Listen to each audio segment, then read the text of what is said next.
Hello, welcome everyone. Thank you for joining us for today's webinar. My name is Stephanie Gizrael and I'm a director on the National Accounts team at Barron Capital. Today, we are discussing real estate with Jeff Kolitch, Portfolio Manager of the Barron Real Estate Fund and Barron Real Estate Income Fund. We are proud to report that both of our real estate funds have maintained the highest 5-star rating from Morningstar. As of December 31st, 2022, the Barron Real Estate Fund is the #1 ranked fund for each of the trailing 3-year, 5-year, and 10-year periods, and the #1 ranked real estate fund since its inception 13 years ago. The Barron Real Estate Income Fund recently celebrated its 5-year anniversary, and we are pleased to report that the fund ranks in the top 2 percentile of all real estate funds for both the trailing 3-year and 5-year periods. The fund also won the Lipper Award in 2022 for Best Real Estate Fund over the last 3 years. I'd like to encourage all of those who are listening to submit questions either using the Q&A box at the bottom of your Zoom screen or by emailing questions@barronfunds.com. We've already received a few questions ahead of the call. Hi, Jeff. Hey, Steph. So I thought to start us off while we wait for questions to come in, you could perhaps address 2022, which was one of the most challenging years on record for the financial markets. What was your perspective on what happened in 2022, and what are your thoughts about the year ahead and the prospects of real estate? Sure. And first and foremost, thank you everyone for joining us today. Looking forward to our conversation via Zoom. Don't be bashful. If you have any questions, please jump in and ask them. And if we don't have an opportunity to address all questions today, please reach out to our team. We'll be more than happy to follow up in a timely fashion. So let's jump into it. Steph, you asked about just some thoughts on the year that transpired and some preliminary thoughts for the year ahead. You know, I'd rather not talk about last year. However, this time last year when we did the call, we actually expressed a cautious outlook as it relates to our view for 2022. We had a premonition that last year would be a difficult year, although of course we didn't anticipate the tsunami of headwinds that weighed on the market environment in 2022. We certainly didn't anticipate the unanticipated war in Ukraine, the multi-decade high inflation, extremely aggressive central bank Fed tightening, in fact, the most aggressive Fed tightening period ever on record, ongoing COVID lockdowns, and of course, now what's front and center in terms of mind share is the slowdown in economic growth and the prospects of a recession. And so that confluence of headwinds out there weighed on all financial assets last year, and really nothing was spared, as everyone knows. What's so unusual about the year that just passed is that everything from stocks to bonds to public real estate to private real estate to various alternative investment vehicles, almost everything corrected in the year that transpired. Now, we've talked about this in the past. When we think about the building blocks of total return, there are 3 pillars to that. It's the growth, it's the dividend, and it's the change in valuation. And broadly speaking, what you had last year, growth was reasonable. Call it in real estate 8%, 9%, 10%, call it 8 to 10%. You had dividend yields of 3 to 4%. You put that together and you have low double-digit returns. But what offset that was the compression in the valuation multiple, where in real estate it went from 25 times earnings at the beginning of the year to 17 times later in the year, or call it a 35% compression in the multiple. Or conversely, cap rates went from, call it about 4% at the beginning of the year this time last year to 6% or 50% expansion. And so the change in valuation more than offset the growth in dividends. And ultimately, you had a very challenging year where real estate was down in the public markets, 25%, 30%, in some cases, much more than that. That's last year in a nutshell at a high level. As we're sitting here today, early days 2023, we certainly acknowledge that there are several reasons to remain cautious about macroeconomic considerations, geopolitical considerations, and of course, micro considerations for various companies. And the possibility most front and center of the Fed tightening period ultimately resulting in a recession. Having said that, sitting here today, early January, if we have the opportunity to come back to you 1 year from now, this time next year, we suspect that notwithstanding ongoing volatility in the marketplace, that ultimately 2023 will shape up to be a positive year where we can generate strong returns. And the thought process behind that is that ultimately our view is that 2023 will be a mirror image of 2022, meaning that many of the headwinds that weighed on the market last year will reverse course this year and become tailwinds. Many of the tailwinds last year will become headwinds. Again, when we think about that, the tailwind last year was that growth and dividends were okay. Well, growth this year is unquestionably going to slow. So that 8 to 10% growth that I talked about, just for illustrative purposes, let's say that goes to 0 this year. So we have no growth, okay? Dividends will be okay, call it 3% or so. But what may happen this year, in our view, is those headwinds of last year, multi-decade high inflation, a spike in interest rates from a 1.5% 10-year treasury to over 4%, credit spreads blowing out, BBB bonds going from 3% to 6%. Many of those headwinds, we believe, may begin to reverse course in 2023, ultimately resulting in valuation expansion rather than compression. Maybe the multiple goes from 16 times to 20 times. That's a 25% expansion or improvement in valuation that can more than offset the growth, and ultimately we generate double-digit, high teens, who knows, 20% returns in real estate. That's the inverse or the mirror image of what we talked about earlier in the answer to your question. We'll get into the details for real estate, but the bottom line message for real estate is we're optimistic, notwithstanding the volatility that will likely be with us over the course of the year. We try to lean into volatility and take advantage of it, but we think the current setup in the public markets is attractive. The long-term case for real estate remains intact. And again, maybe we'll dig into that with additional questions. Anything else? That's great to hear. Yes, thanks, Jeff. Glad to hear you're optimistic. So as you mentioned, digging in, we got a question about your outlook specifically for REITs in 2023. So REITs, thank you for the question. You know, REITs were one of the categories of the public markets that was in the crosshairs of the Fed tightening period last year because they're more interest rate sensitive investment vehicles than many other categories in the economy or the public markets. The headline for REITs from our perspective, again, sitting here in January 2023, is we think the setup for REITs this year is attractive.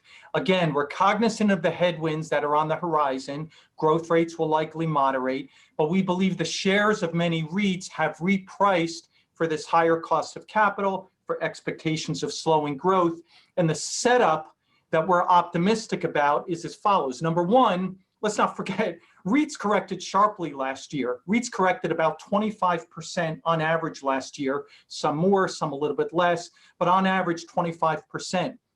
REITs came to the public market in the early 1990s, so they've been a public investment vehicle for, call it 30 plus years at this stage. Last year was the second worst year on record for REITs. The worst being during the global financial crisis, 2008, when REITs corrected 40%. So one, REITs are down a lot.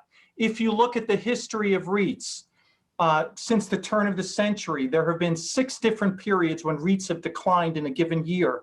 5 out of those 6 years, after declining, they rebound the following year. The only time it didn't, was in 2008 during the global financial crisis, when back then, the elements that were in place, in our opinion, aren't in place right now. Meaning back then we had a credit crisis, we had too much leverage, we had excess inventory of real estate. None of that, generally speaking, notwithstanding some isolated situations, is in place right now. We think the prospects for a rebound this year are compelling. 3, valuations. Let's start again with the review. We started last year at 25 times earnings. Now we're 16 to 17 times earnings. REITs are more attractively valued. We started last year at 4% cap rates, or call it the inverse, 25 times. Now we're at 6% or 50% expansion. Last year, we were trading early days of the year at premiums to liquidation value or net asset value. Now we're at discounts to net asset value. Valuations are more reasonable. 2 more points. Number 1, and this is very important, we study real estate cycles over decades. And if you study real estate cycles over decades, there's a consistency to how the cycle evolves. And real estate tends to run into trouble, so to speak, following periods of strong economic growth when 2 things happen. Number 1, excessive leverage is used, where individuals, companies, sovereign wealth funds, private equity funds, companies borrow money and start building homes, building office buildings, building hotels exactly at the wrong time.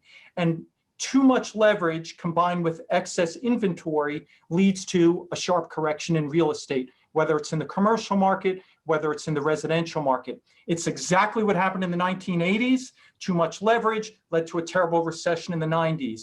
In the lead up to the housing crisis, 05, 06, way too many homes were built in this country, excessive leverage, loose underwriting standards. We had the worst housing crash on record. If you look at what we have in front of us today, it is nothing like what we've seen in prior economic downturns or real estate downturns. And that really is the foundation or the bedrock for our optimism, notwithstanding an acknowledgement that we are heading into an economic slowdown. If you study real estate right now, most of the companies that we're evaluating are levered, call it 5 times in the commercial real estate space. That compares to 8 times during the global financial crisis. Balance sheets are better, staggered debt maturities, more fixed rate debt, appropriate leverage relative to cash flow. We feel much better about the leverage situation. 2, supply. If you look at, and we study this across all markets, the expectations for new deliveries of real estate, whether it's apartments, towers, office buildings, shopping centers, malls, homes, etc., the expectations for a build out of excess inventory at this stage is rather modest. That also gives us comfort. And the last comment I would make on that is if you study real estate across all categories right now, we're starting from a great spot. In almost every category of real estate, notwithstanding office, occupancies are 95%, 96%, 97%. So we have high occupancy, very little new construction, not much leverage. Put that together, any downturn that we do have in real estate, we think should be relatively modest. Put this all together, we think the backdrop for REITs in 2023 in the public markets is a constructive one. We're bullish on the prospects for REITs. Thanks, Jeff. We had another question specifically about REITs, about what you like in REITs, any certain subsectors within REITs? There's a lot we like.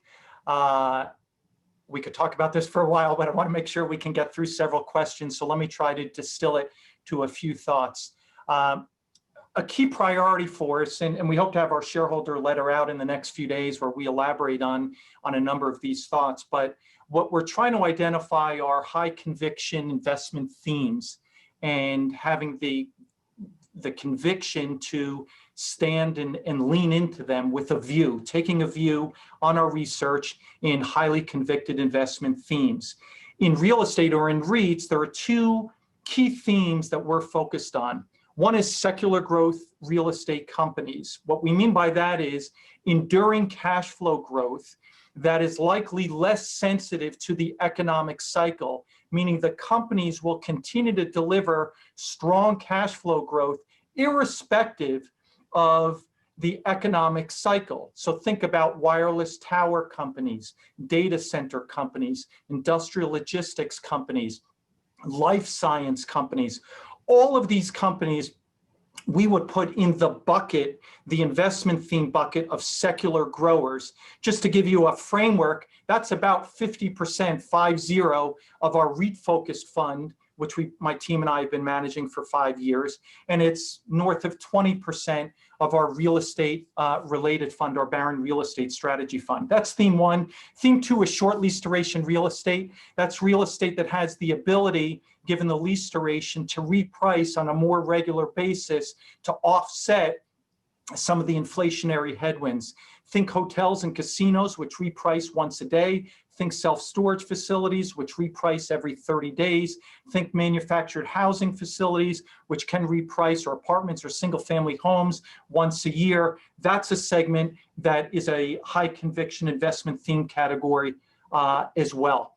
Those are the two buckets. Let me give you just two examples just to peel it back, because I think sometimes rather than just talking big picture, it's helpful to bring it down with a real world example. It's timely that we're doing this call today, because today was day one for kicking off earnings announcements in the REIT space. And the largest REIT in the public markets, and the one, coincidentally, which is the largest investment that we have in our REIT focus fund, and one of our largest in our real estate related fund, Prologis, which is an amazing best-in-class company, reported results this morning.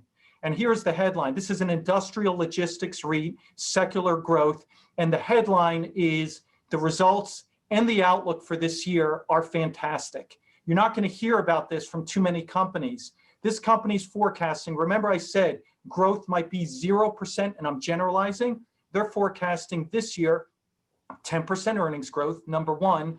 Two, the rents in their portfolio right now, the in-place rents in their portfolio are more than 65% below current market rents. What we mean by that is as the rents expire and the tenants sign up or extend their leases, the company Prologis has an opportunity to increase their rents just to market by 65%. Said differently, we have visibility into 65% growth over the next 5 years. I don't think there are too many companies in the public market that can say with conviction, we have line of sight into that tremendous, strong, robust growth on a multi-year period. The last comment is they have a land bank, a $39-40 billion land bank. Again, another source of growth. They've been building out this land bank in the neighborhood of $2 to $3 to $4 billion a year. You can do the math on that. They have a 10-year plus land bank of growth as well. So that's secular growth. We're very optimistic about it. It's a top position for us. We think it's going to be a strong investment, not just this year, but on a multi-year basis. Hence, it's a large position. Last one on short lease duration. We're bullish on manufactured housing. I won't go into all the details. But this is a niche real estate category that we expect to continue to benefit from very favorable demand supply dynamics. Think about budget conscious home buyers, such as retirees or millennials, looking for affordable housing. There's negligible inventory. There are very few CapEx requirements. And this category of real estate, if you look historically, has held up very well during recessions or during economic slowdowns. In fact, during the global financial crisis, cash flow never turned negative for manufactured housing. Again, thematically, we're leaning into this category of real estate. So those are a few examples. We have much more. Maybe we'll get into it during Q&A. Great, thanks, Jeff. So going into some of the questions we received, we got one. If you could share your thoughts on Blackstone's non-traded REIT product, BREIT. This person asked, they say they're a current owner and wondering if they should get out. It's interesting. We've been getting a number of questions on this topic and on Blackstone over the last month or two.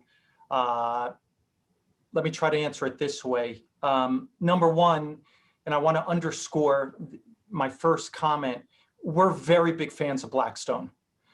Blackstone is a world-class real estate asset manager led by an exceptional management team. Its non-traded REIT, which they call BREIT, has a strong track record of performance. They own terrific real estate. They also prioritize compelling investment themes. And over a long time period, we think that portfolio is going to do well. So, I want to make sure that's very clear in terms of a message that we're delivering for a tricky question, frankly, for a broad call. What I would say, and I'm sure everyone's seen it in the newspaper over the last month or two, but Blackstone has been in the press quite a bit, and their non-traded REIT has received some unfavorable press. And what the press is focused on are two considerations. One, Blackstone's reported results are far superior than what occurred in the public market in the same investments that Blackstone's focused on. Said differently, at the end of, I don't have their year-end numbers, but I think their latest report for their BREIT product was that it was up 9%, I think, through the first 11 months of last year. But the companies that they invest in, industrial and apartments, are the bulk of the portfolio, in the public market were down 35% or so. How could that be? Public market down 35, they're telling us they're up 9. There seems to be a very wide and questionable discrepancy there. The other is that many investors, and we've spoken to some who have approached us, have a desire to redeem some or a portion of their shares in Blackstone's BREIT, but they have restrictions in doing so because there are liquidity caps where they can only redeem a certain percentage in a given month or a quarter. So that's what's been out there. I would say the following. Number one, our view is typically it's not an either-or decision. We happen to believe that the Barron real estate strategies are highly complementary to Blackstone's. We focus on the public market, public real estate securities. We have listed mutual funds in our Barron Real Estate Fund, our Barron Real Estate Income Fund. And Blackstone's product tends to prioritize private real estate, and it's a non-listed investment vehicle. Typically, it's not an either or, and there are merits, in our opinion, to perhaps owning both. What I would say right now in January of 2023 is, with no disrespect at all to Blackstone, it's our opinion that the opportunity in our strategies today are superior to the opportunity in Blackstone's BREIT, at least from a tactical perspective, simply because we think our strategies are more attractively valued. Again, real estate for us was down quite a bit last year. Theirs has not corrected. Buy low, sell high. There seems to be too much of a disparity out there. And we happen to think that our strategy is going to perform better as we look out over the next year. We'll see how that unfolds. What I would say lastly, and there's probably enough on this topic, is when one's evaluating public real estate, such as an actively managed mutual fund or a private non-traded REIT, we do think that there are a number of considerations that one should evaluate in the due diligence of, should you go into a non-traded, should you go into a mutual fund. One is the relative valuation. I told you our view, we think we're attractively valued.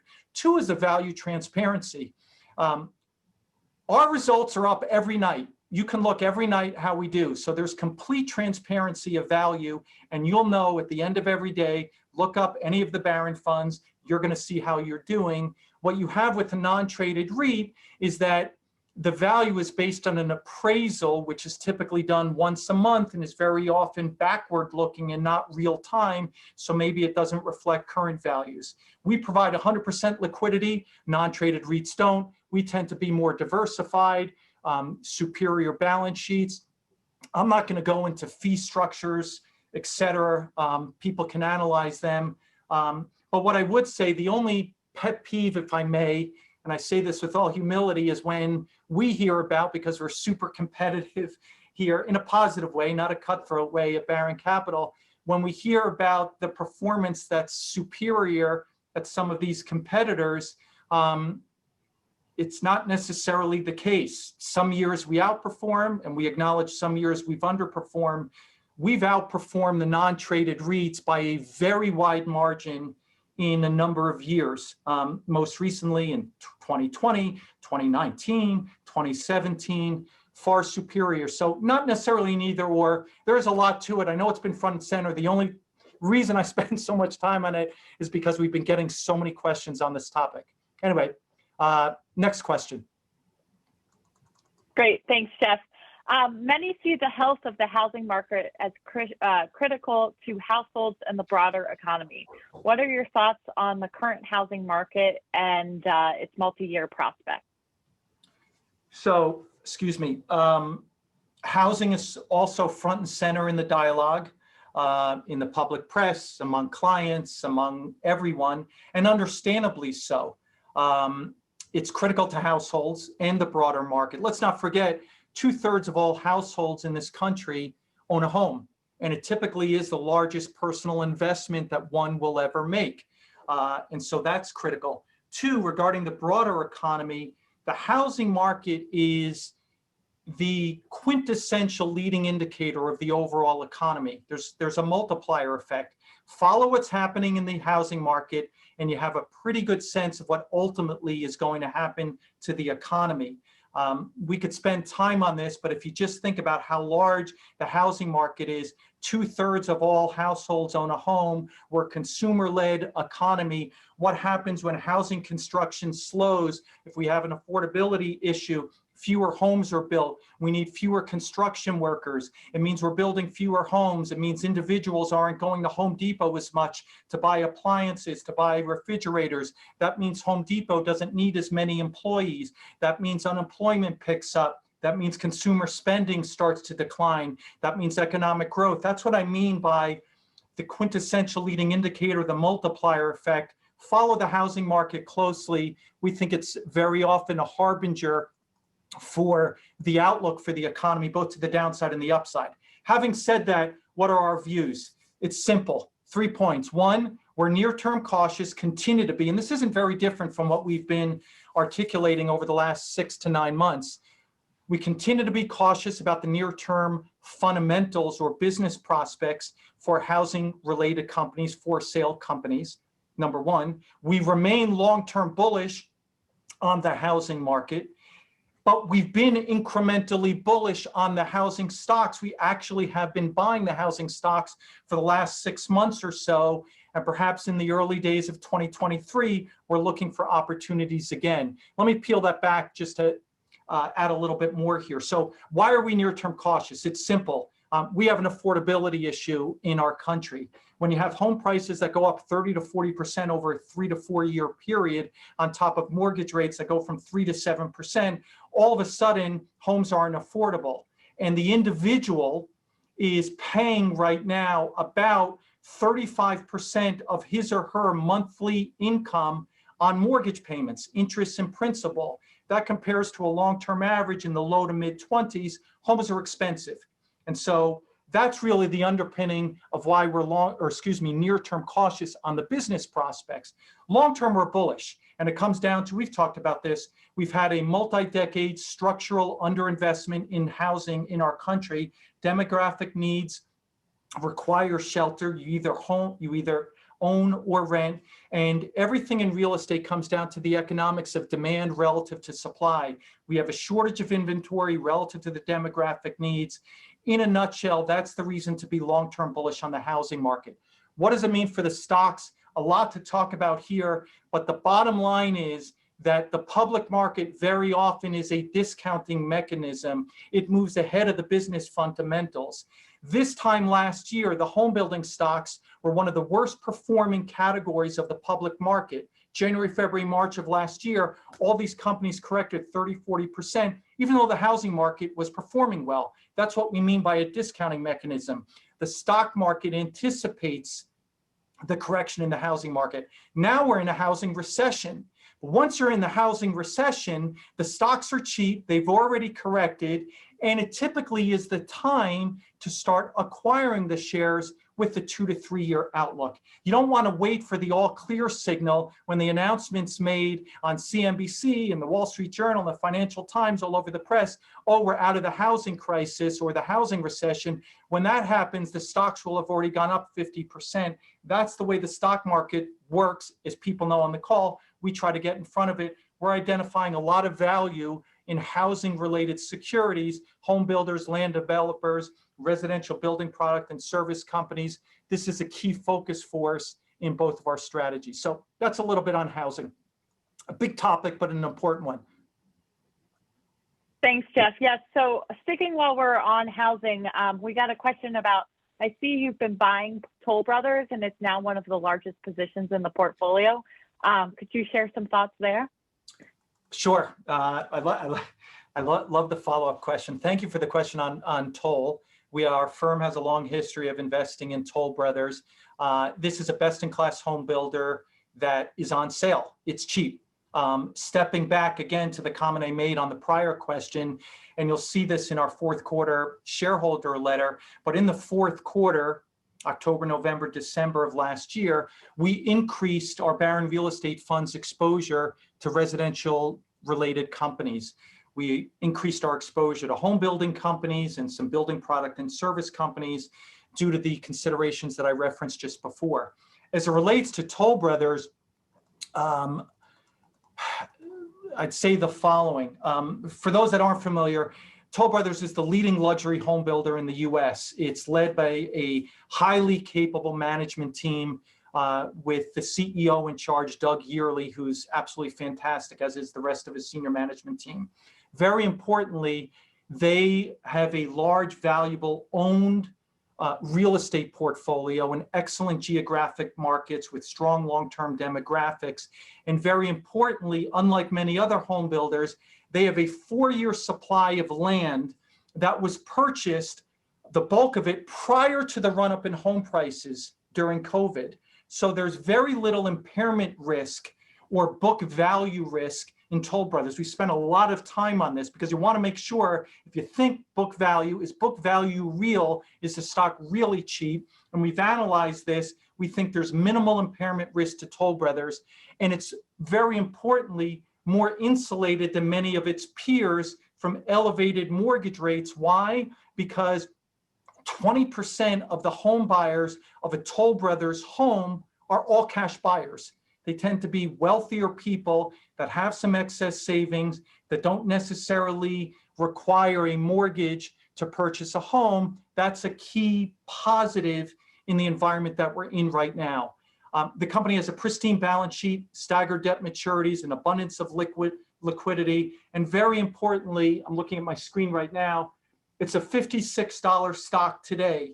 This year, we believe they're going to end the year with a book value over $60 a share. So if you're buying Toll Brothers today, you're buying it at, call it 90 cents on the dollar, or 0.9 times book value historically. And again, we've invested in this company over decades. And if you study Toll Brothers over a long period of time, typically it trades on average at about 1.4, 1.5 times book value. It actually is traded to over 2 times book value. If we can just go from 0.9 times to its average multiple of 1.4 over the next couple of years, you're going to have a stock that's 56 on its way going up to, up 60, 70% to north of $90 a share. So we're optimistic about Toll Brothers in addition to some other companies in the space. And that's, by the way, has become one of our larger positions as well. Thanks, Jeff. We got actually a few questions on another one of your top positions. Could you update the audience on Brookfield?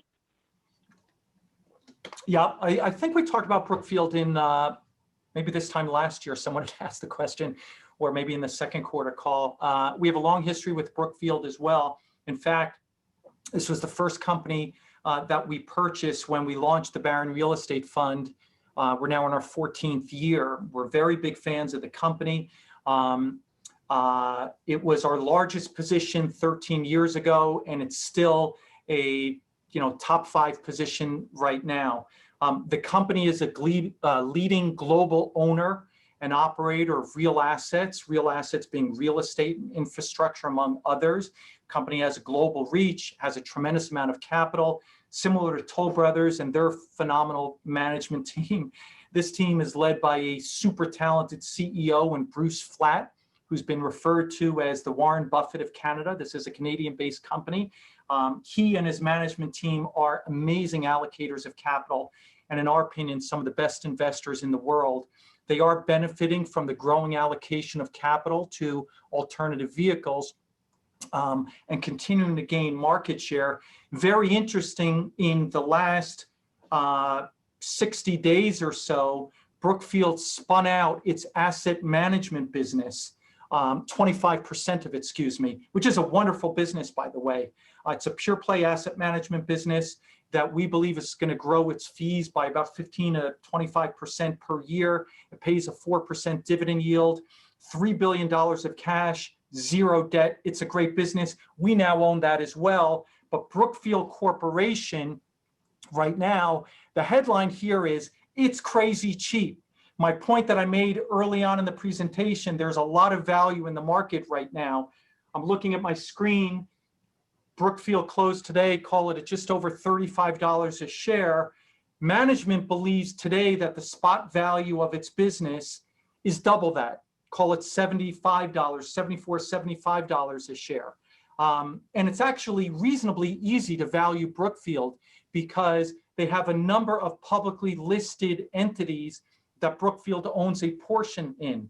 Brookfield Infrastructure, Brookfield Renewable Energy, and other listed entities. If you add up the value of their public investments, that gets you to low $30 a share, okay? Everything else that's not listed, that's privately held, their real estate business, their insurance business, another small business, their carried interest, if you just value the bulk of that just at book value, that gets you another $30 plus a share. So very cheap stock, great company, benefiting from secular tailwinds. This is a long-term holding. We've owned it for 13 years. We'll see how things evolve, but we anticipate this is going to continue to be a very attractive long-term compounder. We'll see how things evolve. Great, thank you. We know that travel-related real estate's been a focus on the fund in the past years. Could you share your current thoughts on that area? Travel. So travel is one of our themes. This time last year when we were on the call, again, all pre the horrific war in Ukraine, and we were on record saying that we were quite bullish on the prospects for travel in 2022 and 2023 with a view of 2+ years of COVID-related pent-up demand would be released and would jumpstart leisure travel and business travel, that people have cabin fever and want to get out and finally travel. And that was really the core of our optimism, that there was tremendous pent-up demand. And that largely played out in 2022, and it appears to be encouraging even in the early days of 2023. I would say over the course of last year, we did temper our enthusiasm a bit and took down our exposure to travel-related, real estate-related companies, just with the view that the possibility of an economic slowdown as consumer savings have become more depleted. In an economic slowdown in a recessionary period, perhaps more consumer-led discretionary leisure travel would pull back a bit. And so we've lowered that exposure. Having said that, I want to be clear, this remains a key focus area or continues to be a key focus area for us. And the reason is as follows. When we think about travel, it's a secular growth opportunity. When you think about the millennial generation, 70 million people, the consumer broadly is prioritizing spending on services over goods, much more so than several decades ago. And when you think about the demographic trends right now, where people are getting married later and having children later, and so that's fueling a millennial cohort that has more disposable income than prior generations, again, which is being used for travel. Or even something more recent with COVID, the work from home phenomenon, where people have flexible job arrangements, which leads to an increase in travel bookings and length of stay, or more flexibility to travel. All of these factors bode very well for travel, in our opinion. Many of the businesses are cyclically depressed. The companies that we're focused on have healthy balance sheets. And let's not forget that this is a key focus area for private equity. Blackstone, Brookfield, KKR, Apollo, among several others, have focused on travel in the past. They're sitting on billions of dollars of dry powder that they're looking to invest as the debt markets hopefully settle and credit spreads come in, hopefully, over the next year or two. We anticipate, given some of the value that we're identifying in the public markets, that you're going to see private equity step in as they've done so in the past. We'll have more perhaps to talk about this topic maybe on our next quarterly call, because we're taking advantage of a pullback recently in some shares and have recently been adding a little bit in the travel area. I can't disclose the companies yet, but we'll learn about it perhaps on our first quarter call. Anyway, that's a little bit on travel. Thanks, Jeff. So we're nearing the end of today's call. Do you have any concluding thoughts you want to share with us? Sure, that went fast, or at least for me. Concluding thoughts, I guess I would go back to what we said at the beginning. I want to be clear that while I've expressed and my team has expressed a view of optimism, we're completely mindful that last year was very unpleasant, that volatility may persist in the months ahead. It's not may, it's likely to. We do think, as we're sitting here today looking into 2023, as I said, notwithstanding the expectations for ongoing volatility, we think that the recalibration that occurred last year in the market wiped away a lot of the froth in valuations and has set the stage for a more favorable risk reward for public real estate companies, and specifically for our Barron real estate strategies. I made that comment, and we started talking about this in the October-November time period, and we talked about it at our annual Barron conference in November, that as we see 2023 unfolding, we do think it's ultimately going to emerge as that mirror image of 2022. The headwinds become tailwinds, many of the tailwinds become headwinds, but net, again, with some of the volatility, there's going to be an opportunity to generate some strong returns. So we're quite optimistic on a multi-year basis from here.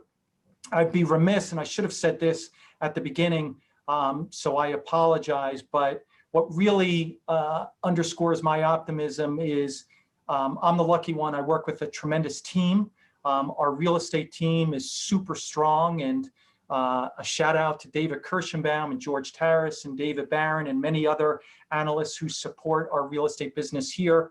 I think I won the lottery, so to speak. They're hardworking, they're dedicated, they're smart. We get along well, there's no ego, and we're all quite driven to deliver for you, the investors. And so that really is the underpinning. We feel good about both of our products. We think we're positioned well for the environment, best-in-class companies, the right kind of investment themes. We're identifying value in the portfolio, and we think there are better days ahead. And with the evolving real estate landscape, where there are many categories of real estate that are going to face headwinds, some that are tailwinds, our broader approach that we advocate for both of our strategies, we think the merits of that approach are going to shine bright in the next 5 to 10 years, and we'll see how that unfolds, but that's a strong view that we have. So anyway, that's it. I think we took about 45 minutes.